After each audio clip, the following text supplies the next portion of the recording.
Welcome to Kenton's videos. Enjoy the video. You'll start inside the Truecaller app, open it and sign in. Once done, go straight to Settings then Privacy Center where Incognito lives. You enable the toggle and accept any permission prompts so Truecaller can switch how it displays your identity.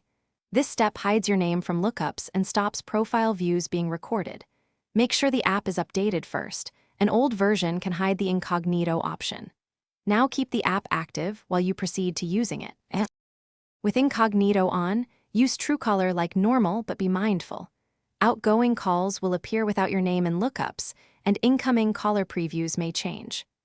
Once you place a call, watch the in-call menu for any hide identity options to enforce anonymity for that session. If you switch apps, make sure the toggle stays enabled because background resets can occur. Also test by calling a second device to confirm the other side sees limited info rather than your full profile.